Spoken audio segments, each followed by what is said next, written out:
Assalamualaikum warahmatullahi wabarakatuh. Halo anak-anak, bagaimana kabarnya? Semoga dalam keadaan baik-baik saja ya.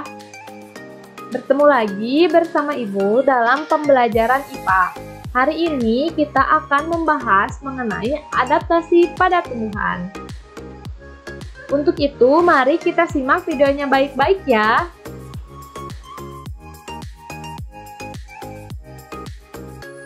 Sebelumnya, ada yang tahu tidak apa itu adaptasi? Adaptasi adalah salah satu kemampuan makhluk hidup untuk menyesuaikan diri dengan lingkungannya. Tumbuhan beradaptasi untuk menyesuaikan diri dengan tempat tinggal atau habitatnya, melindungi dirinya dari pemangsa, dan juga untuk mempercepat perkembangbiakannya. Tumbuhan beradaptasi dengan berbagai cara. Berdasarkan tempat tinggal atau habitatnya, tumbuhan dapat dibedakan menjadi 5. Yang pertama ada xerofit. Xerofit adalah tumbuhan yang habitatnya memiliki sedikit air seperti gurun. Ciri-ciri dari tumbuhan xerofit ini, batangnya akan dilapisi oleh lilin yang bertujuan untuk memperlambat penguapan udara. Lalu daunnya juga berupa duri, memiliki akar yang panjang, dan memiliki jaringan spons pada batang. Contoh dari tumbuhan xerofit ini adalah kurma, kaktus, dan juga lidah buaya. Kaktus memiliki cadangan air di dalam batangnya yang tebal. Akar kaktus berupa akar serabut yang panjang, dengan fungsi untuk mendapatkan air dari dalam tanah. Daun dari kaktus berupa duri yang berfungsi untuk memperlambat penguapan pada kaktus.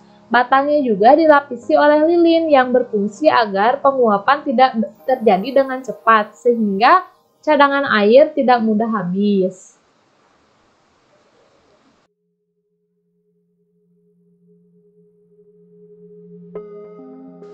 Lalu yang kedua ada halofit.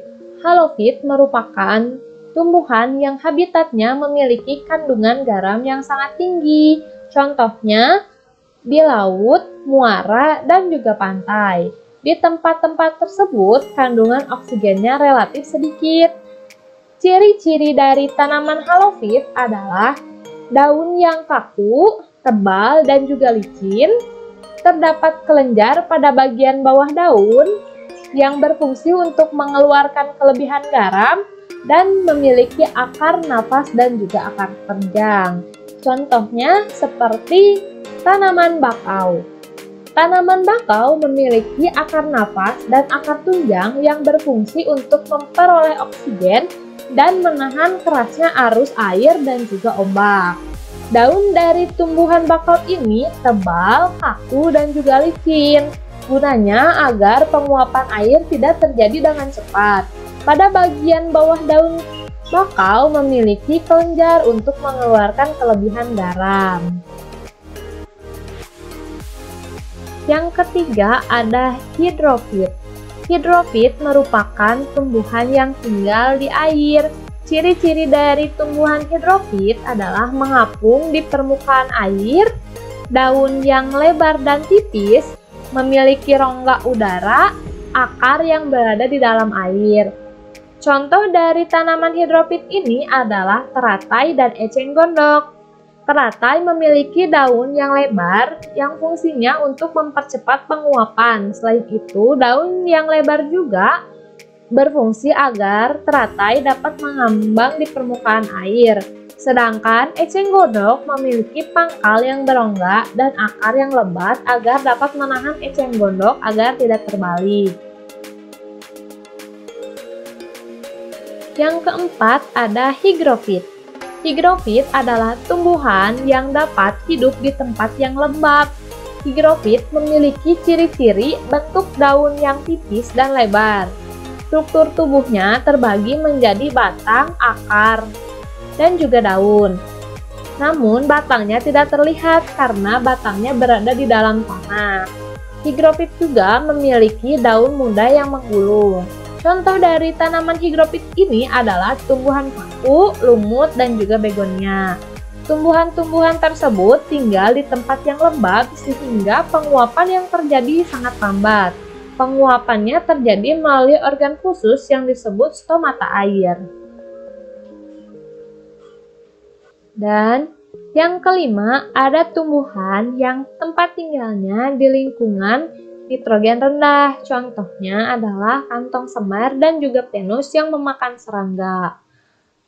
Kok bisa sih tumbuhan makannya serangga?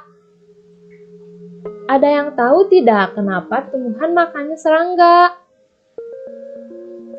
Nah, iya benar, kantong semar memakan serangga dengan tujuan untuk memperoleh nitrogen. Hal ini dinamakan insektivora atau pemakan serangga. Kantong semar akan mengeluarkan bau yang menyengat dan juga mengeluarkan cairan di sekitaran bibir kantungnya untuk mengundang serangga masuk ke dalam kantungnya dan dicerna hingga menjadi nitrogen.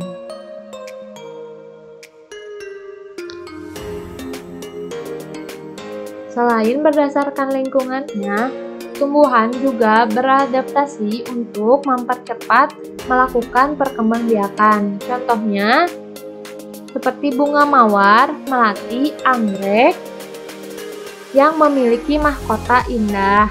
Hal tersebut bertujuan untuk mengundang serangga agar membantu melakukan proses penyerbukan. Lalu, ada bunga Rafflesia yang memiliki bau menyengat untuk mengundang serangga hinggap agar membantu proses penyerbukan pada bunga Rafflesia. Dan yang terakhir, ada bunga dandelion yang benihnya memiliki serabut halus dengan tujuan agar mudah terbawa oleh angin dan tumbuh di tempat yang baru. Tumbuhan juga beradaptasi untuk melindungi dirinya dari predator, contohnya seperti bunga mawar yang memiliki duri pada bagian batang yang berfungsi agar predator tidak memangsanya. Lalu ada putri malu yang akan menutup daunnya ketika mendapat rangsangan. Dan yang ketiga ada pohon jati yang akan menggugurkan daunnya ketika musim panas agar penguapan tidak terjadi dengan cepat. Sekian video pembelajaran kali ini, semoga bermanfaat. Sampai jumpa di video pembelajaran selanjutnya ya. Wassalamualaikum warahmatullahi wabarakatuh. See you.